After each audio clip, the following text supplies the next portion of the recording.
All right, welcome. This is the start of a new series here. 8th Air Force from Fortress Games, second edition. Recently got this. I'm also interested in because, as of this date, January 26th of 2024, the third Steven Spielberg and Tom Hanks series, Masters of the Air, comes out.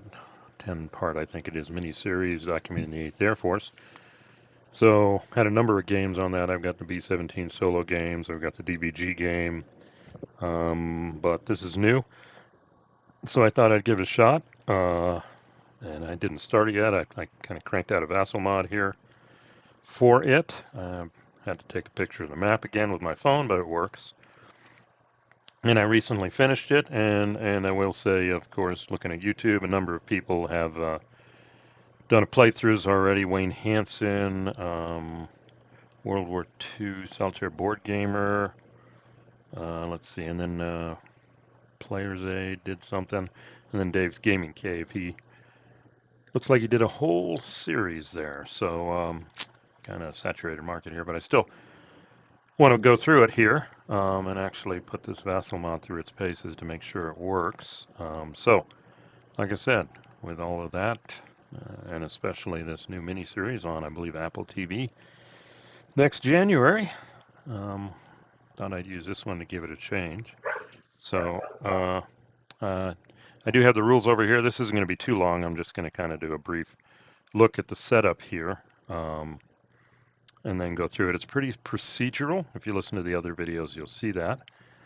Let's see. Yeah, here's the map. Interesting map. It's kind of like you're looking from England in. It took me a second to figure out. This is Denmark over here. I was thinking this was, at first when I looked at this, I thought that was the bottom of France, but no, that's way over here. So it looks, you're kind of coming in from the north. And kind of flattens. And they do have some areas here. You got your coastal area, your interior, and your deep area. And that applies mainly to U.S. fighters. What is their range? That was a key component of the battle. I mean, until the P-51 showed up, we see that the P-38 can escort to the interior. There's some others that can do coastal, and then the 51s, when they come in, can get deep, go deep. And you can go after Berlin, way over here. Munich's there. I'm trying to figure out how this map is oriented. It's a little different, but it works from the videos I've seen other people doing. And we do have a number of targets from what I've gleaned so far. You do have your always present targets, heavy industry. That's these counters right here. You've got oil and aircraft factories here. And then you also have, I believe they're called bombing targets. I think I've got that here. Hold on. Yeah, and then you've got secondary targets, depending on a bombing campaign that gets determined initially out of the box. The sub-bases are on the bombing campaign. So what you want to do is start bombing them. And I figure that's a good place to start. There's a 44 scenario, but the 43 scenario has kind of low counter density. So I just thought I'd start there. And of course that means, here we are. Yeah, so France is off the map over here. So I do think we're looking from England, and here's Brest and St. Lazare. So probably the first campaign will be, the first bombing runs here will be over here. And then these change. There is charts. Let me see what this gives me here. Okay, here we go. This is combat results charts when you do combat. And then depending on how many you damage, some are damaged, some are destroyed, and you can get them back different ways. New group placement for Luftwaffe. I think it's by these regions here. We'll figure that out. RAF attacks, impact 2, Luftwaffe group scramble when you're doing a bombing raid, etc. And here's the game calendar. Turn track, which I'm not going to use. I built some stuff up here in the VASSAL mod. But it pretty much monthly from January 43 all the way to April 45, and each turn, each side gets reinforcements. I think that's what's living in there. And then bombing campaigns, January and February it's sub, and then March, April, May, you start throwing in railroads. I'll have to look up what RX is. It's probably on there. Let's see. It's interesting here. Yeah, river crossings. Okay, good to know. Landings, June of 44. I think that's supporting Normandy. And now you got to go after the V1 sites also. And I haven't looked into it, but it's all about victory points and limiting the number of victory points the Germans get. So you've got to be aggressive in your bombing campaign and their targets, etc. And you do see total victory points, like here's an auto victory on March 44. If the Germans have 130 points, it's an automatic German victory. And then it kind of goes down from there. So you got to keep the Germans below this number through your bombing campaigns here. Let's see, V1s. Let's see what the last one is. SL, Soviet help. Gotta help the Soviets. Great. And V1's still there. And then the jets come in potentially. Those Me-262s. Pretty awesome there. And you can look at the counters here. And each unit has a strength for the fighters, like the Focke-Wulfs are 6. We've got a Bf-109, but this is low because it's a school. And we got some 110s, which, well, they aren't that strong. We've got our P-38 at a 3, so looks like the Focke-Wulf outclasses it. And then we've got our heavy bombers, which are basically a 3. But if we look at the pieces, just take a look here. So we got the B-17s, we got the B-24s. Yeah, that's not over here.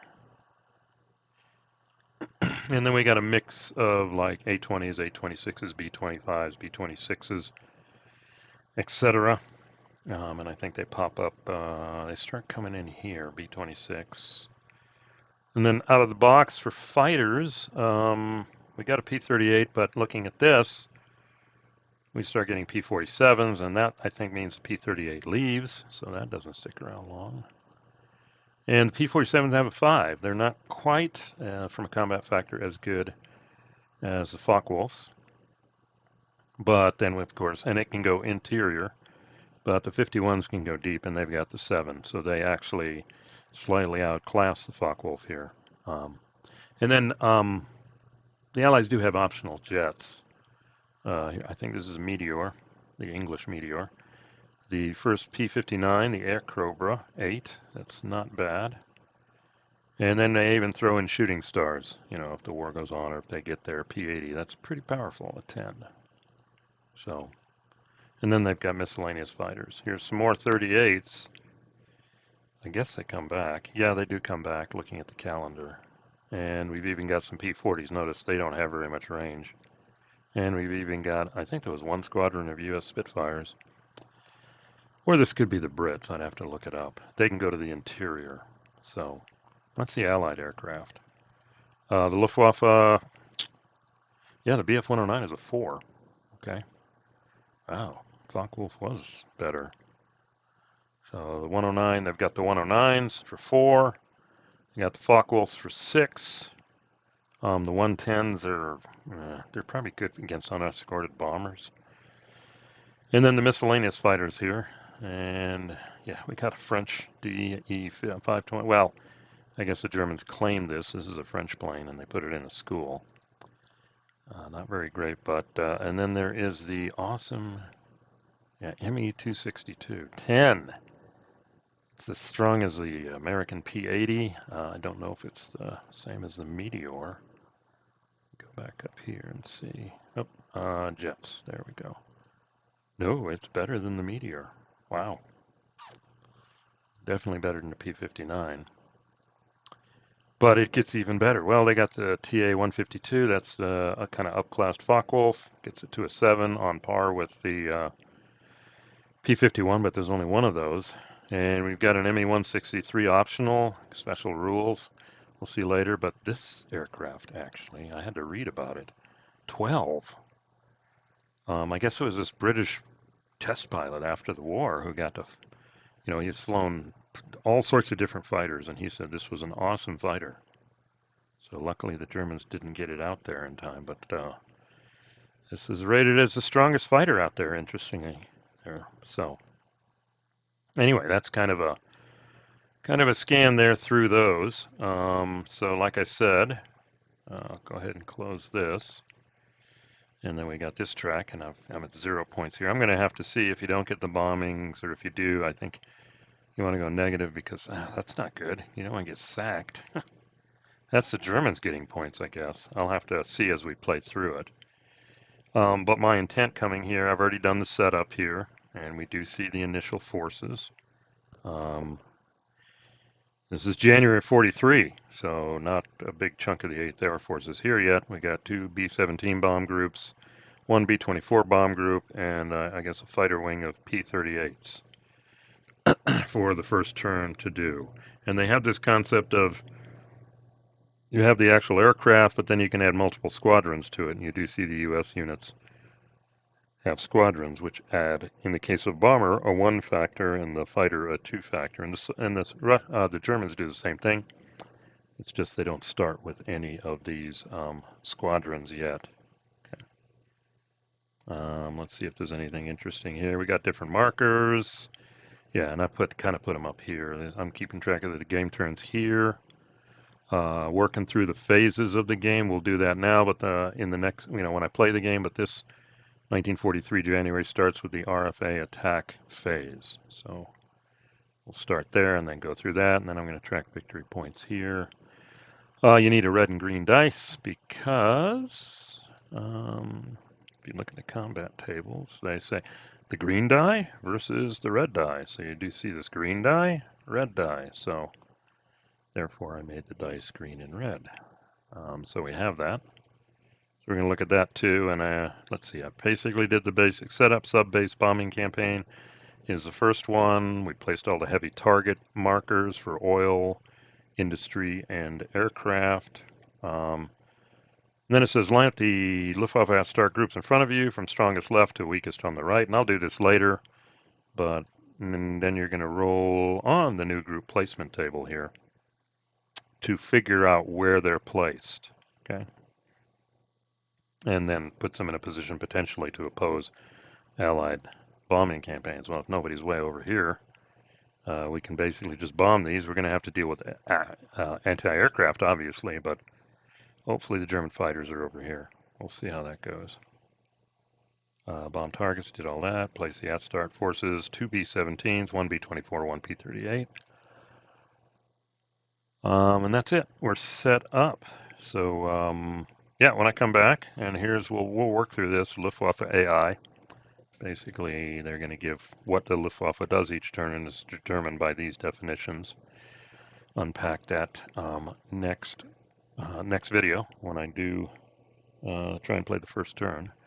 And then, like I said, this is procedural, so my intent is, I've kind of skimmed these. I'll skim them again, but then just going to work through this one by one and see how it goes. And then keep going if necessary.